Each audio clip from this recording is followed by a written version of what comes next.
My book collection. I actually have another one at the side. I have 2 more stacks of books. And I got into reading at a very young age kasi hindi ako pinapayagan lumabas. So, hindi ako gano'n nakakalaro sa labas. And I spent most of my time reading. And luckily, I loved reading. So, every time magsisimula ako ng isang book, hindi ko na magagawang tigilan pa yung libro. Kailangan matapos ko na siya within the same day. So, as I got older, that retained with me.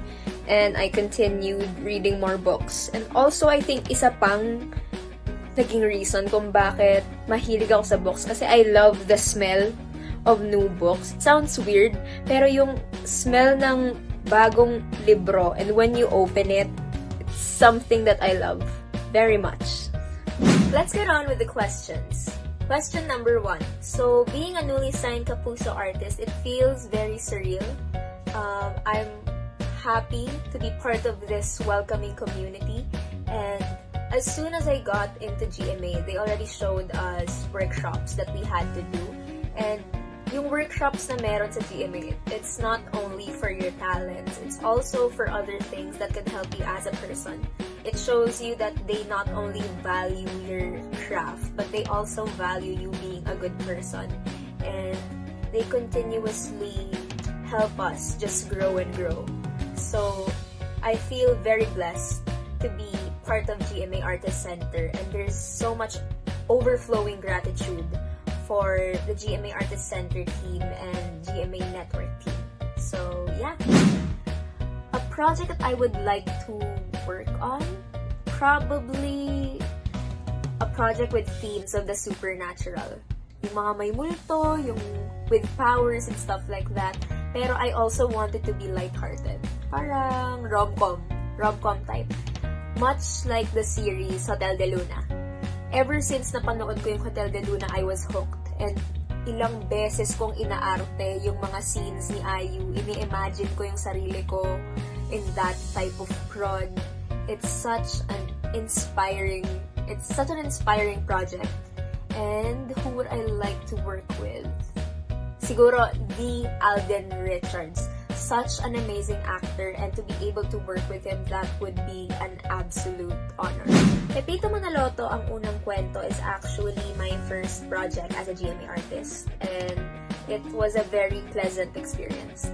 Super bait ng prod and super friendly ng artists. I met Ate Mikey, Kuya Seth, and they're always joking on set, kaya hindi mo nararamdaman na na-exclude ka. Parang included ka lang dun sa biruan nila. And, syempre, as a new artist, pressured ka to show up and parang act professional. And nahihiya ka eh. Pero, later on, you feel very connected with everyone. And, it makes you feel very thankful na lahat sila super bait. And, who else did I meet? I met Ate Mel of XOXO and Dave Duque. Super kind people. They were the first people I met on set actually. And super thankful din ako for them. Kasi sila yung unang kumausap sa akin. Nahihiya akong i-approach sila. Baka kasi I might come off too strong. So I'm very thankful na sila yung unang nagsalita.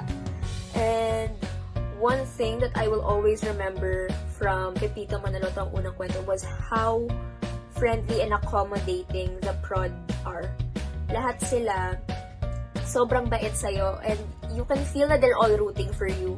So, komportable kang mag-work at maglaro sa playground mo. Kasi syempre, Pepito Manaloto is a comedy. It's lighthearted. So, hindi ka matatakot na ipakita yung silly side mo. It feels very lighthearted.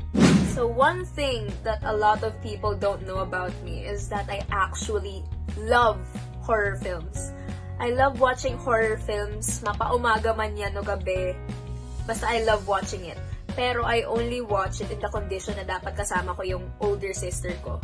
Kasi, pag nanonood kami ng older sister ko, malakas siya sumigaw. Every time may nakakatakot na nangyayari. Pareho kami, sumisigaw din ako.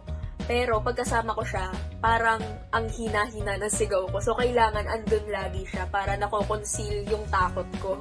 And mas nakaka-enjoy kaya pag may kasama kang tao who feels the same way you do in the film. Parang nababalidate yung feelings mo na, ay, natatakot din siya, hindi pala ako OA. So, yeah, I love horror films, especially watching it with my sister and syempre my family. It brings us all together. It's a fun bonding experience. I think it's important for all of us to be vaccinated because we can see how the pandemic has changed our day-to-day lives. Bigla tayong napasuot ng face masks, face shields, and it changed the way we interact with each other. And having all of us slowly be vaccinated, it gives us this hope na pwedeng bumalik tayo sa normal. And personally kasi, I have a younger brother and a baby nephew. Both of them are not of age to be vaccinated. And ako, being a somewhat old person in the household, tumutulong ako with errands and I go to work. I wanted to have this assurance na hindi ko mauuwi yung COVID sa kanila. So recently, I was on All Out Sundays under the segment FYP. So with that, I was able to meet Brianna, Lala, and Ate Shimi, Mitzi, and Ate Colleen. All very talented artists who are very passionate about their craft. And I'm also very thankful to All Out Sundays because I was given a platform to show my love for dance. Bata pa kasi ako, sumasayaw na talaga ako. Sa school, dance workshops, or kahit sa bahay lang, nag-aaral ng K-pop choreographies para lang talaga makasayaw ako kasi I love dancing. And I was also able to meet Cassie and Joaquin and Ate Barbie Fortesa, who I got a picture with. She's such a down-to-earth person and it's very fun to perform with her. So, preparations when it came for All Out Sundays, nung nalaman ko na mag-All Out Sundays ako, nag-rehearse ako ng ilang sayaw sa bahay and I tried learning the choreography quickly just so I can refresh all the skills that I had dati kasi I haven't been dancing for a while before FYP and All Out Sundays dahil biglang nagka-pandemic. So, not only did All Out Sundays give me a platform to show my love for dance, but it also made me refresh all the skills that I have. So, thank you so much, All Out Sundays and FYP. So, there are two things that the pandemic has really changed for me. One of them is my education. I actually graduated grade 12 online, which really took away the feeling of satisfaction na parang, yes, graduate na ako, on to college. Parang walang feeling na ganon. And sayang, syempre, you wanted to have this happy moment with your classmates na nagawa niyo yung kailangan niyong gawin and now you're moving on to the next chapter of your lives. So, that was all online and now I'm face-to-face with a laptop for ilang hours as a first-year college student studying Bachelor of Arts in Communication and Media Studies. The second thing that's changed for me would be that I took extra care of my mental health. Kasi with the pandemic, nabawasan yung interaction ko with some of my social groups, specifically my close friends.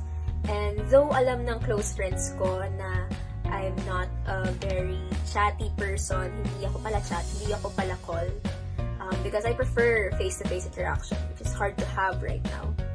I know they understand me and where I'm coming from because we're all busy dealing with the pandemic. Yes, I always wanted to be an artist because ever since I was young, I've always been performing. And every time magpe-perform ako with the lead role on stage, naiisip ko sa sarili ko, this is right. This is what I need to be doing as a career. And I continued performing on stage and nagtuloy-tuloy din yung passion ko for performing. And I was lucky enough na nakita ng parents ko yung passion na yun. And then they invested on the talents that I had. They made me go through singing, dancing, and acting workshops. And I can say that all my hard work has paid off because here I am as a GMA artist.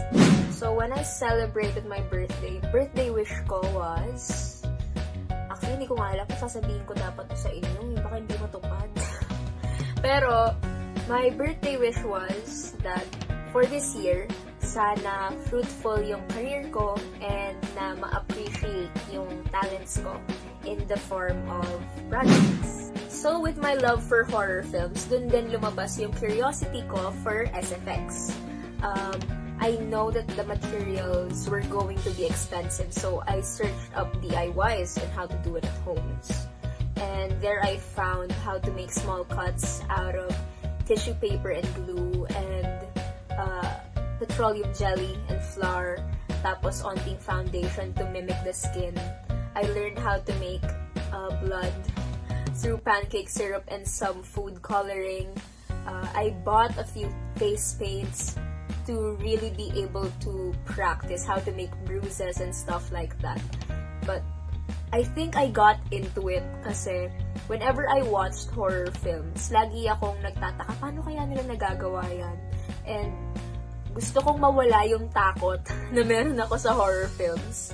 And once I got into SFX, it really helped me appreciate the wounds that were being shown in the film.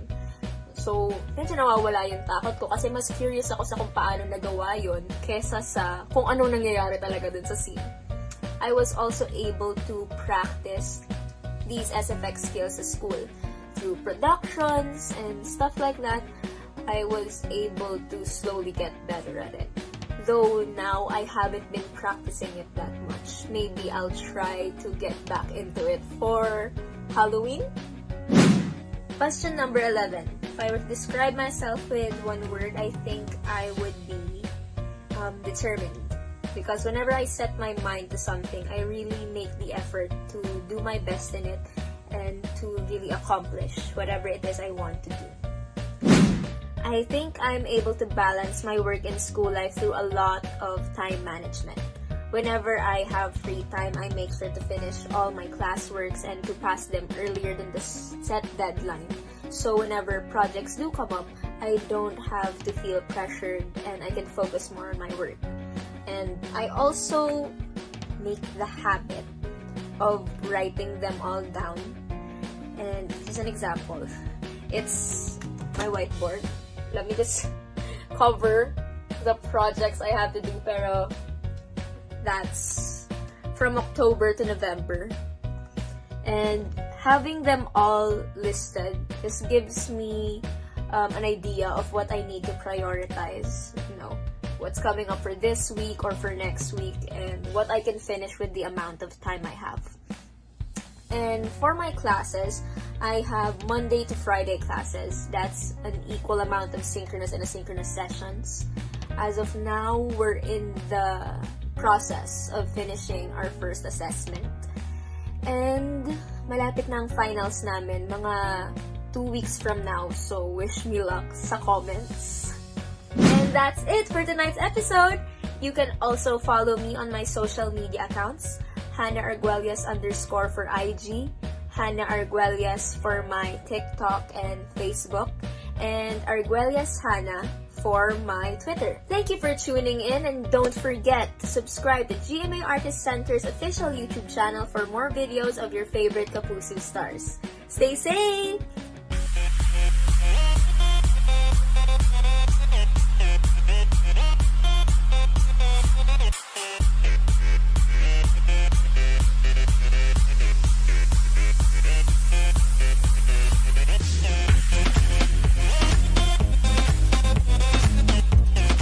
Hello mga kapuso! I'm Hannah Arguelles and I'm your featured artist for In the Limelight.